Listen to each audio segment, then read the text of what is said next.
Loving my hair, and it is I have beautiful hair, and I just, now I just kind of wonder, why did she press my hair? My mom is a very untraditional person. She does not, if all the ducks are white, she'll be the one with the gray tip. Okay, she has her own beat, her own drum. She is, yeah, yeah. So I doubt very seriously that she pressed my hair to make me or her fit in. I don't think that was it at all. If anything, I was a very mature and helpful kid, and I can remember as far back as at least first grade having my hair pressed. I can't, I'm not real sure if it was pressed before then. I don't know.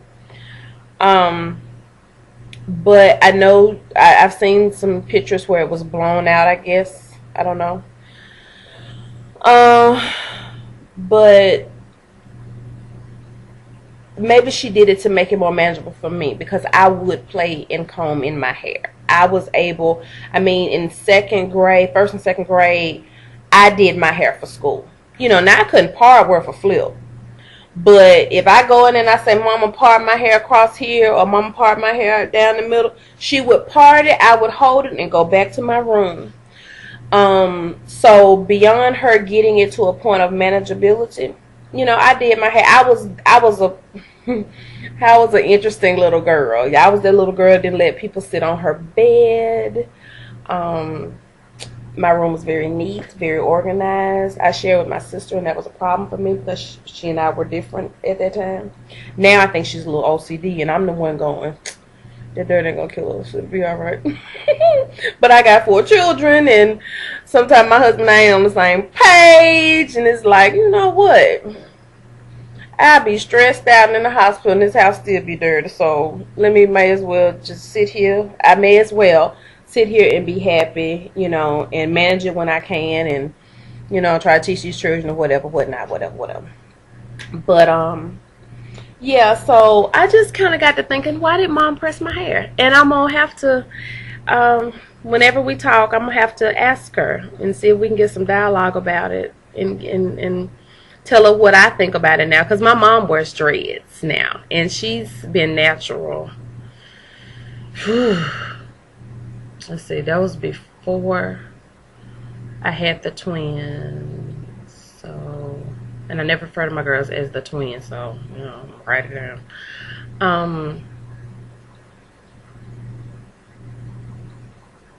Mama has been natural for a long time.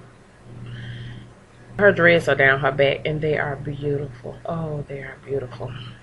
And she wears them in all kinds of styles, because she's a very now, she's fashionable. She is very fashionable lady.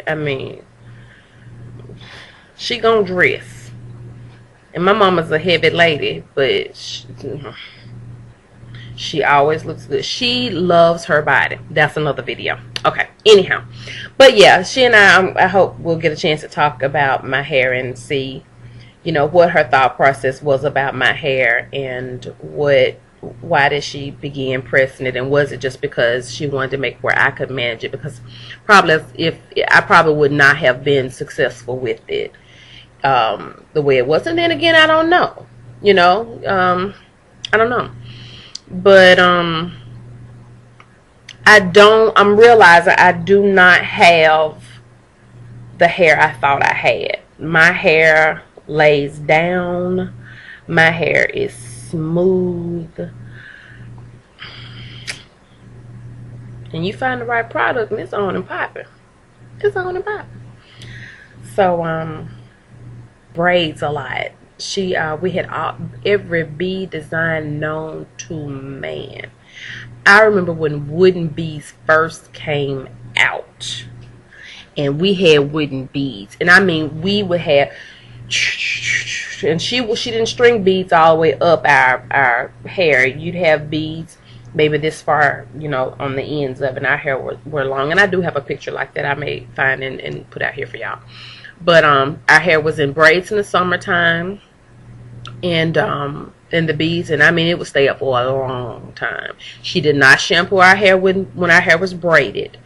I'm pretty sure, I can't remember if she cleaned our scalps or not, but I know that when those braids were in, they were in for some time. Sometime in my hair, they were in for some time. My sister's may not have been up as long because, like I said, her hair would pick up lint and stuff, and she probably had to cut the beads out of hers. But I don't really remember the details on that, so I won't get ahead of myself on that. But yeah, I don't have the hair I thought I had. I thought I had some rough and tough stuff. And even with that thought, I still went natural. And I went natural because I got lazy with the perms. I got lazy with the touch-ups. I got lazy about the shampoos. I got lazy about styling it. You know, when the ponytail becomes a way of life, we got a problem.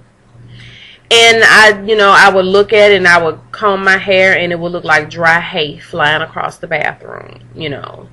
And I knew it was ridiculous. I would put oil in it if I was going to curl it. I would, I would do all the right things when I shampooed it, but it was all those times in between. And when it got to the point where the touch-ups were getting, few and far between, and, you have all this new growth, and, I'm definitely ponytailed in because I can't comb it, and just crazy. And I wasn't one, I used to go to the shop. That's been an off and on thing. I've never been a habitual beauty shop goer. So, I just, my hair is not thick anymore. It's, because I was thinking as a child my hair was thick, and I was looking at it, my hair's not thick anymore. And so that kind of got me going. And then I met this girl that had forever afro. Whoo, she had some hair on her head. Very sweet lady, and she had this whole God is natural, how he created me speech, and I thought to be natural you had to have a God-given natural speech as to why you went natural.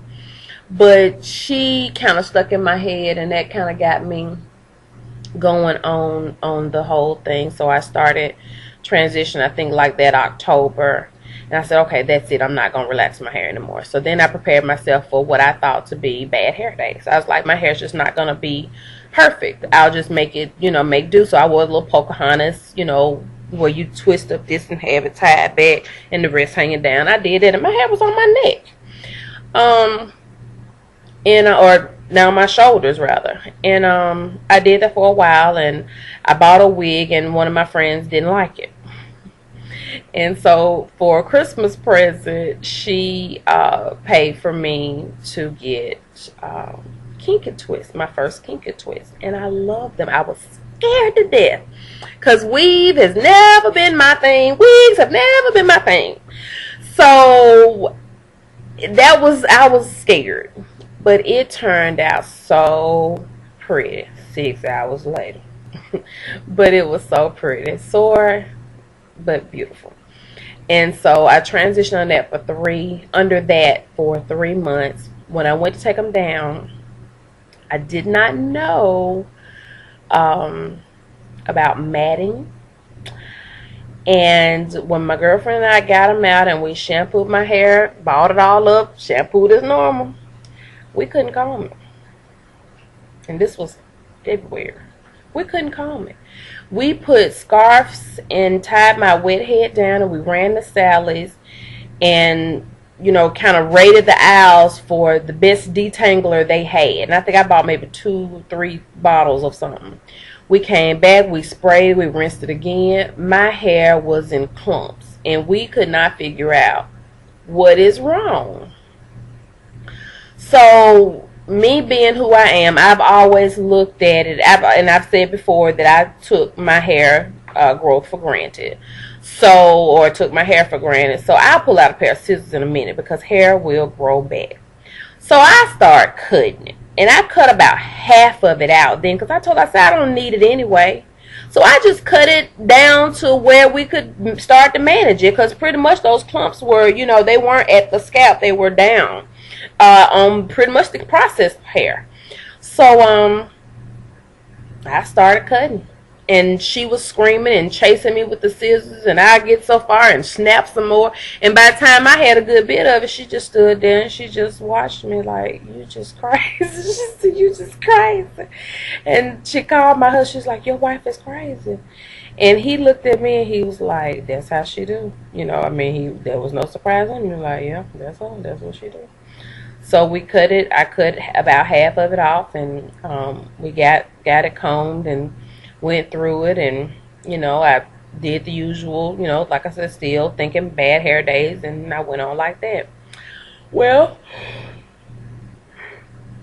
excuse me, here comes March, and I have been thinking about it, and whatever else is going through my mind. I went in the bathroom and I told my husband, I said, I'm gonna cut it off. He's like, no, you're not. I'm gonna cut it off. All the while, you know, he think I'm just talking. But see, I've been going over it in my head for a while. So he's sitting in the bedroom on the bed, and I'm in the bathroom, and I'm talking to him, but I'm under the cabinet getting the clippers. When I turned those clippers on, he said, what are you doing? I'm cutting my hair. He hopped up and came in, and he was like, I don't believe you just did that. Because I just took one swipe. What I didn't know, y'all, is you're supposed to cut it down with the scissors first and then use the clippers. So the clippers kept jamming because I got hair this long. Yeah. I got hair this long, and I'm running the clippers from almost the scales. I got the largest garter on there.